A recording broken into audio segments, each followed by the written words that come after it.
Our elders are often heard reminiscing nostalgically about those good old Portuguese days, the Portuguese and their famous loaves of bread. Those old baker's bamboo, heralding his arrival in the morning, can still be heard in some places.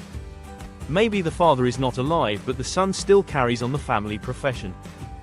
These bakers are, even today, known as paida in Goa. During our childhood in Goa, the baker used to be our friend, companion and guide. He used to come at least twice a day. Once, when he set out in the morning on his selling round, and then again, when he returned after emptying his huge basket. The jingling thud of his bamboo woke us up from sleep and we ran to meet and greet him. Why was it so? Was it for the love of the loaf? Not at all. The loaves were bought by some Pascan or Bastine, the maid-servant of the house. What we longed for were those bread bangles which we chose carefully.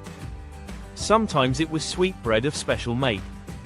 The baker made his musical entry on the scene with the jhang, jhang sound of his specially made bamboo staff. One hand supported the basket on his head and the other banged the bamboo on the ground. He would greet the lady of the house with "good morning," and then place his basket on the vertical bamboo. We kids would be pushed aside with a mild rebuke and the loaves would be delivered to the servant.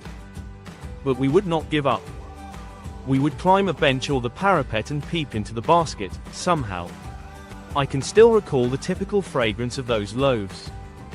Loaves for the elders and the bangles for the children. Then we did not even care to brush our teeth or wash our mouths properly. And why should we? Who would take the trouble of plucking the mango leaf for the toothbrush? And why was it necessary at all? The tiger never brushed his teeth. Hot tea could wash and clean up everything so nicely, after all. Marriage gifts are meaningless without the sweet bread known as the bowl, just as a party or a feast loses its charm without bread. Not enough can be said to show how important a baker can be for a village. The lady of the house must prepare sandwiches on the occasion of her daughter's engagement. Cakes and bolognas are a must for Christmas as well as other festivals. Thus, the presence of the baker's furnace in the village is absolutely essential. The baker or bread seller of those days had a peculiar dress known as the cabai. It was a single-piece long frock reaching down to the knees.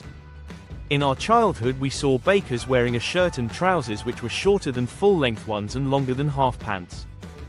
Even today, anyone who wears a half pant which reaches just below the knees invites the comment that he is dressed like a paida. The baker usually collected his bills at the end of the month. Monthly accounts used to be recorded on some wall in pencil. Baking was indeed a profitable profession in the old days. The baker and his family never starved. His family and his servants always looked happy and prosperous.